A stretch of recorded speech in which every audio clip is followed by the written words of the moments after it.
City sidewalks, busy sidewalks, dressed in holiday style. In the air, there's a feeling of Christmas. And we've got Mr. Somi Uranta. Mr. Somi, welcome. Fast-rising Nigerian singer Ifunanya, who died after snake bite in Abuja. The old Nigeria has been talking. Everybody has been talking about it. In case you missed it, an aspiring singer in the name of Ifunanya Nwangene has died from a snake bite in the capital. That's in Abuja. She died on Saturday. She was 26. You know, she gained national attention at the time after appearing on a popular, reality program in the country. She was known for blending, jazz, opera, classical music, and soul. So there's the video circulating online shows a snake handler removing a snake from her home. And, bystanders were screaming, "It is a cobra. It is a cobra," and all of that. I'm just trying to give us, the preamble to what happened. Then I want us to take an excerpt from one of Nigeria's leading social media health influencer in person of Aproko Doctor, because he had something to say about it. I'm hoping we can just listen to what he had to say for maybe 1 minute or thereabout and get the thoughts of our analysts to also respond to that.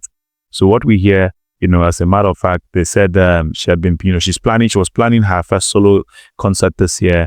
And as a period while she was asleep, a snake bite woke her up. And that's according to a friend, Hilary Obina. And they said 2 snakes were later found in the house. She was, she sought a nearby clinic. She was referred to a hospital, but due to the lack of antivenom, and while they were also trying to stabilize her, she could not speak. She could only make hand gestures. She was struggling to breathe. And before we knew it was happening, she died. May God rest her soul. But that being said, that's the preamble to what I want to play now. I want to play an excerpt from what Aproko Doctor had to say about this. I'm hoping that we can maybe take a listen to him for maybe a minute, because it's about 5 minutes long. But I'm hoping we can just listen briefly to, some of the comments he had to make about it, and also get our reactions and response from our analysts. So let's begin with Mr. Somi on this one. Mr. Somi, did you get a wind of this report over the weekend? Yes, I heard about the story, and so depressing. Can you imagine something as common as antivenom in a country that, the rulers have ensured that will remain a backward nation, yet they could not provide antivenoms, in hospitals around FCT, Federal Capital Territory. You can imagine what will happen in other states far away from power. It goes to show that we have people, men and women, who have nothing to do with leadership, hijacking the leadership of this country and doing nothing with it. At every small headache, they travel abroad. All of them. Is it not a shame? At least what that Aproko Doctor was saying, that primary health care, that is where the people go to, the first point of call for the people, the masses of the nation, people that will vote them into power.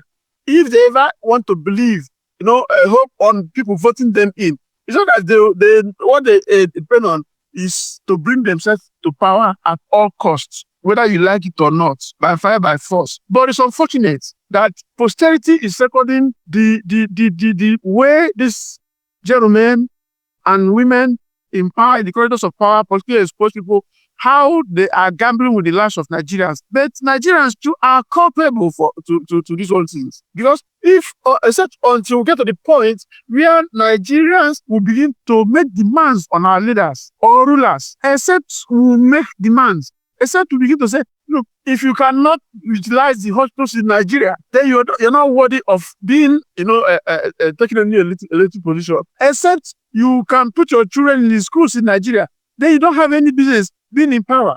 Except to begin to make those demands, Nigeria will not move forward. We continue to rigmarole within a cycle, and it is shameful. Unfortunate. Thank you. Health workers strike grounds hospitals.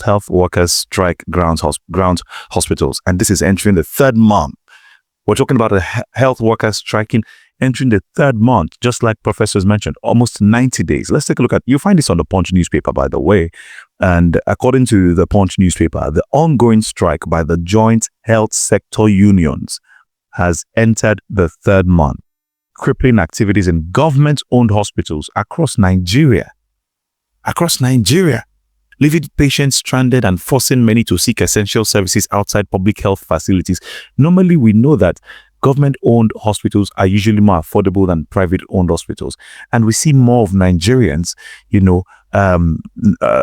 patronize these hospitals simply because of its affordability. And now the services have been halted for the past 3 months and counting. Now it's the 3rd month. So the industrial action has grounded critical services, particularly in hospital pharmacies, laboratories, and other support departments, significantly disrupting healthcare delivery. And while the industrial action has severely disrupted federal health institutions, health workers in state-owned hospitals in Ekiti and Benue State have also largely remained on duty, mitigating the impact on patients. But that's talking about those in Ekiti and Benue.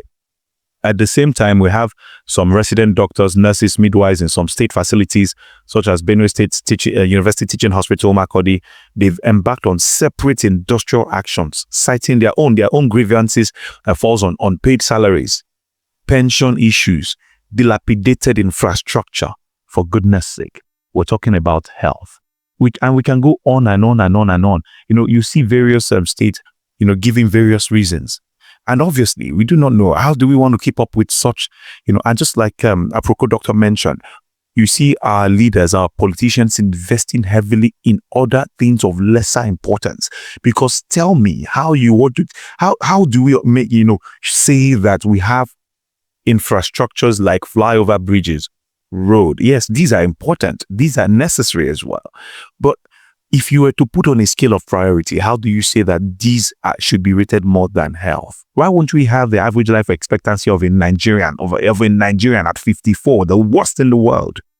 But nonetheless, I do not want to have to dwell on this. I'm not the analyst here. So I'll begin with Mr. Somi on this. Mr. Somi, let's get your thoughts. Health workers strike grounds hospitals, getting into its 3rd month.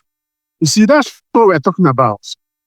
That because these men in the corridors of power do not utilize these public health institutions in Nigeria. In fact, the Nigerian health system, they don't utilize it.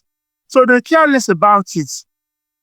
That's why I'm saying that until Nigerians begin to make demands, because if you allow them, they will continue like this. Nothing. They will continue so shamelessly.